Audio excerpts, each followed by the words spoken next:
Hey folks, welcome to Bad GM's Campaign Build-Along. I'm the Bad GM Wayne Davis, and this is the show where we're building an entire campaign for the Fallout role-playing game, and we're doing it from scratch. If you're still in need of a copy of the rules, head over to your local game shop or bookstore, or hit up the Modifius Entertainment website, modipius.net. Before we get into this week's build, I wanted to hit on a couple of notes I've gotten over the past couple of weeks. I got a couple of notes this week about our episode from May 12th, which was Season 2, Episode 24. Several listeners wanted to know if we're going to get into the fact that the group was able to get into Victor's storage facility so easily, and they mentioned it because while I said we'd get into it, we really didn't. Another note about that same episode pointed out that while there had been guards by the building, since the synth courser took them out, why the 2-hour-plus wait time for more security? Would it have not made more sense for the group to handle it? Probably yes, and if your group chose to do that, good on them.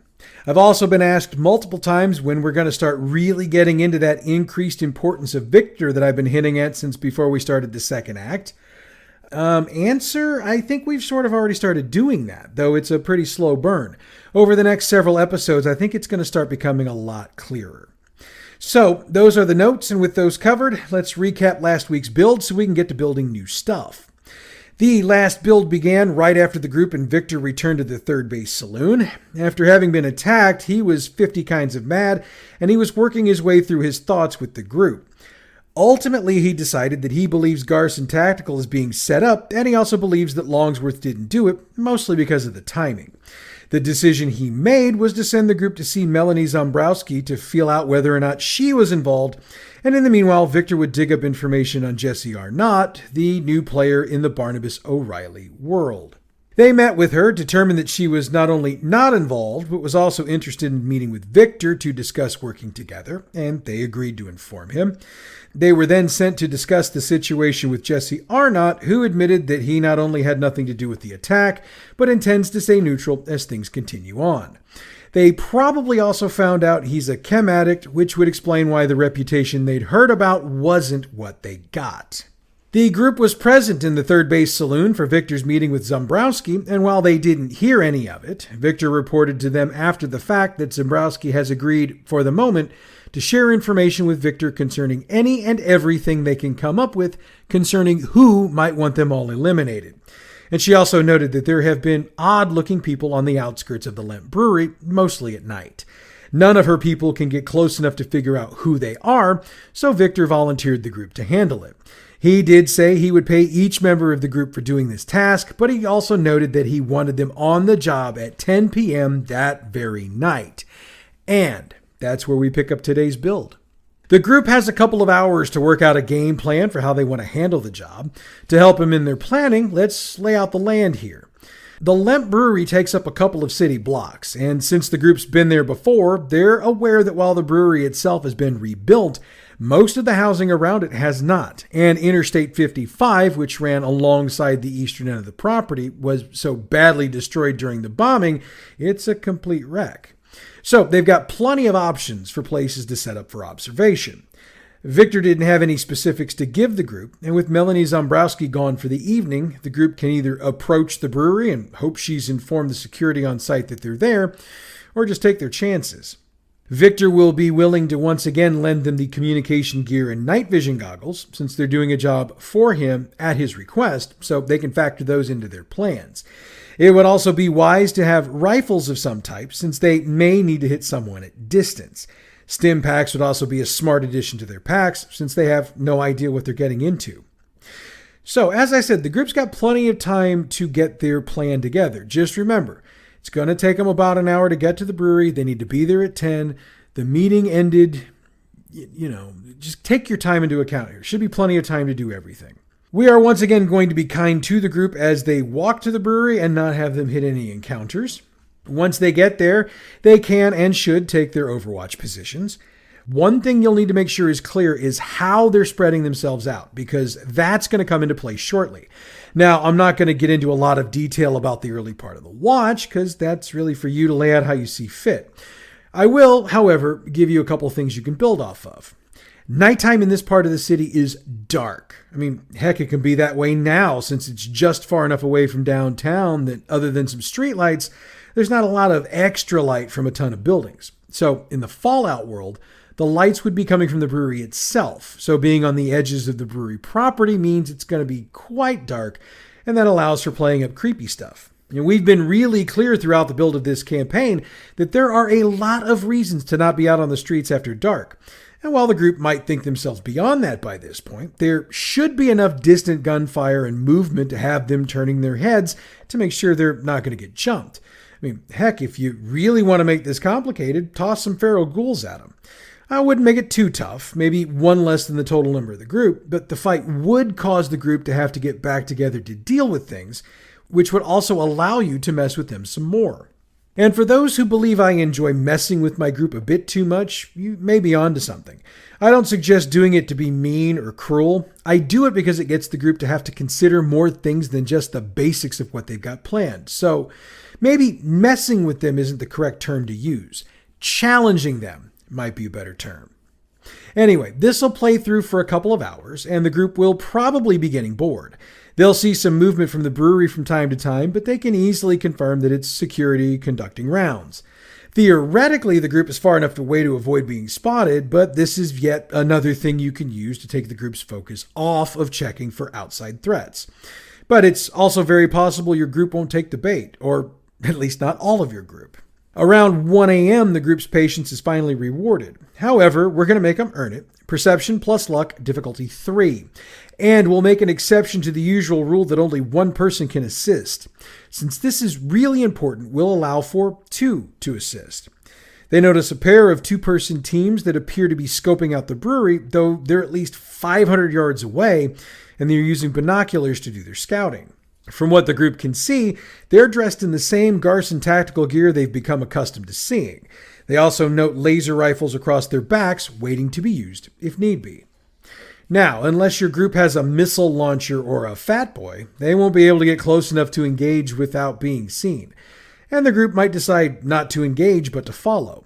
If they choose to engage, it'll be a running fight, and the synth Garson enemies will be at long range, so chances are good the group won't get a lot of good shots off. Plus, if there's a firefight, these individuals will basically lead the group on a chase around town until the players decide to back off. In other words, they'll have wasted an opportunity to get information on who or what is responsible for what's going on here. So, before we cover that other option, let's address what happens if they go on this wild goose chase. They might eventually succeed at taking out the 4 they're chasing, but nothing on them will lead them to where they need to go.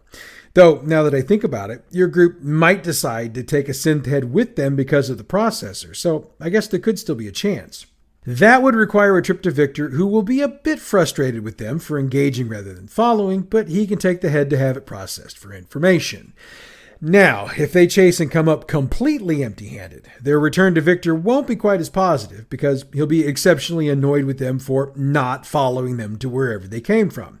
So they're just going to have to come up with another way to figure things out, especially since they may have blown their chance to do so with the advantage of surprise. Now we're going to think on that for a bit while we go back and cover how it goes if our group decides to be smart about things and decides to not engage, but rather to tail them when they leave.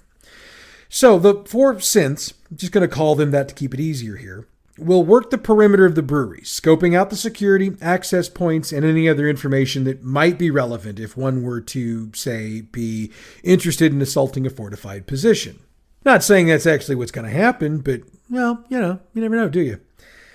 They'll take about an hour to do their recon, then they'll head off to the west. The group can trail them, but since it's dark, and they'll want to get themselves back into some sort of group before they get too far off, they'll need to first make endurance plus survival checks, difficulty 2, then difficulty 3. The first one is to get everybody back together without messing things up, while the second one is to trail the synths. First roll's for everyone, the second is for the lead plus 1 assisting. They'll follow the synths west on Utah Street until it dead ends at Morganford. In our world, it's a bar called Alpha Brewing Company. However, in the Fallout world, there's a number of small mom-and-pop style businesses, or at least there were before the bombs dropped. Now it looks like somebody fixed up several of the buildings because the synths knock on one of the doors, wait, then are allowed inside. The group has a location, but not a name. In fact, there are no signs on the building anywhere. So while they know where the synths went, they're still not 100% sure who they're dealing with. So they've got a couple of options here. Try to access the building and see what they're dealing with, or head back to Victor, report in, and see what he wants to do next.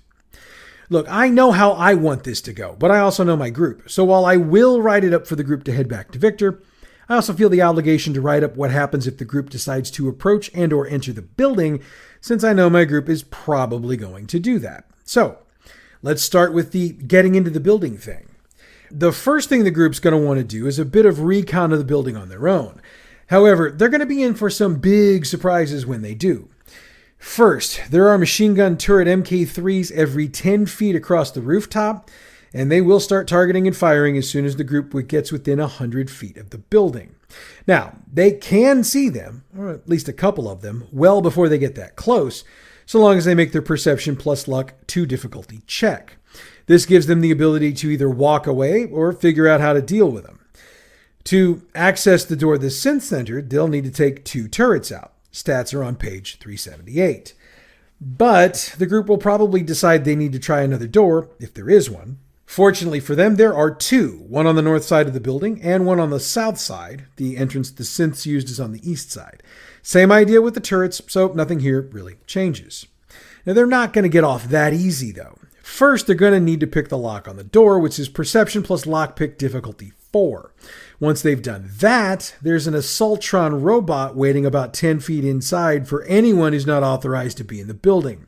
The stats are on pages 357 and 358, and be especially aware of the self-destruct feature, as it will use it regardless of how much damage the building takes because of it. That self-destruct, if used, will draw on a group of synth striders, 4 to be exact, and their stats are on pages 375 and 376. However, once the group gets through all of this, they're free to check out the building. For a minute, anyway. Don't sweat the layout because it'll work based off the door they enter rather than some map I've drawn out. The room they were in is about 20 feet by 20 feet, and it's some sort of reception area / office.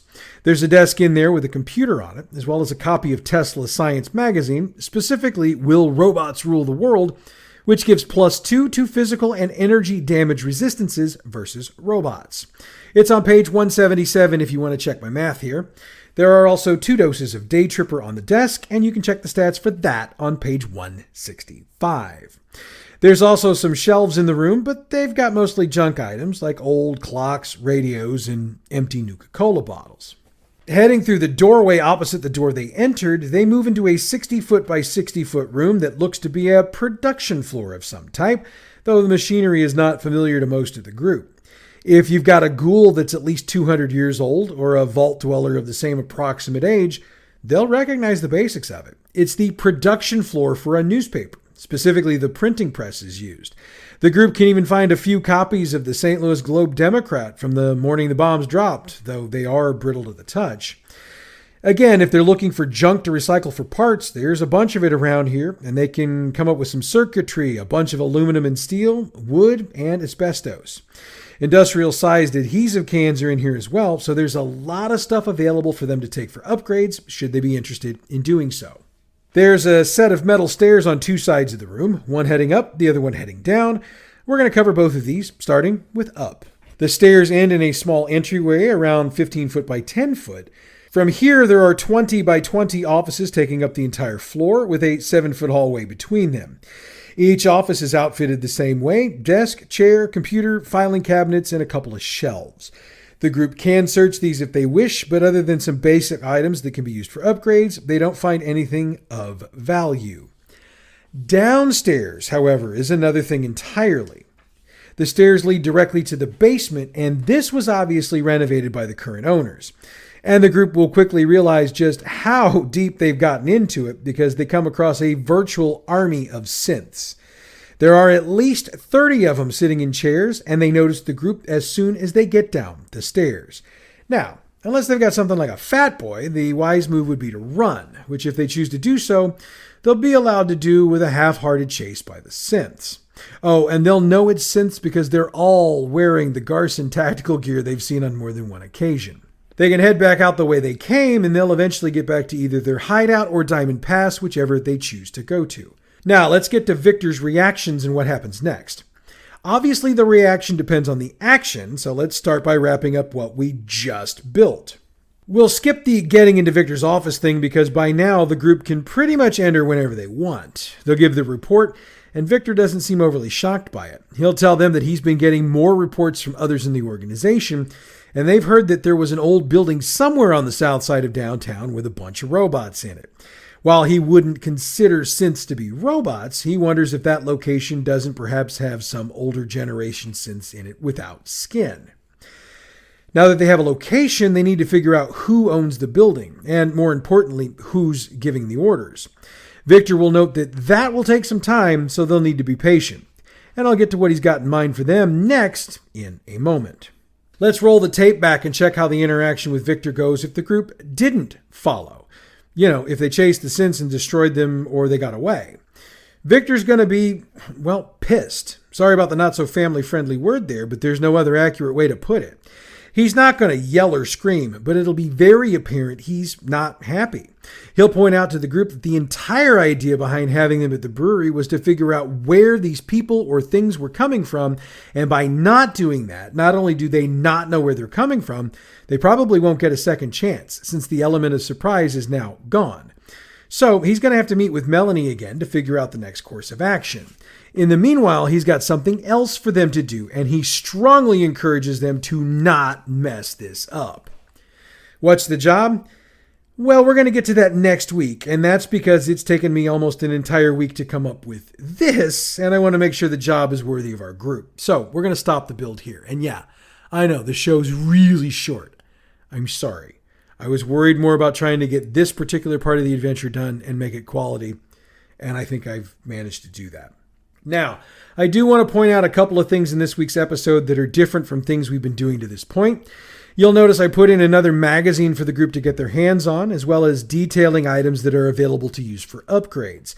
Both of these come from listener suggestions, as it's been pointed out to me that our characters could really use some specifics in these sorts of items. So, moving forward, I intend to make sure we've got a lot more of this stuff available when looting. You will also notice I didn't script out everything Victor said. I think we're going to start doing that way more, as I think you phrasing things the way you think it would work best is the way to go, especially since the whole idea here is for you to take the game we've designed and tailor it to your own style. Moving forward, I'll only script out Victor when I feel it needs to be said in a specific way. I don't know that I'll necessarily be doing that with our other characters, but if we've got a conversation going on and there's nothing scripted, it's going to be up to you to flavor it. And with that, we've come to the end of today's show. Next week, we'll get that job up and running, and we'll have a recap from my group's game that happens tomorrow night. In the meanwhile, check out our other fine podcast, Role-Playing History. This week, we hit the second part of our list dealing with the best published adventures for tabletop role-playing games. Role-Playing History is available wherever you get your podcasts or on our website, badgmproductions.net. All Fallout role-playing game materials referenced on this show are the copyrighted and trademark properties of Modifius Entertainment Group through their license with Bethesda Games and are used on this show for entertainment purposes only. If you're interested in checking out any of the fine products produced by Modifius, check out their website, modipius.net. The music we use for this show comes from Pixabay.com. Check them out for all your license-free, royalty-free music needs.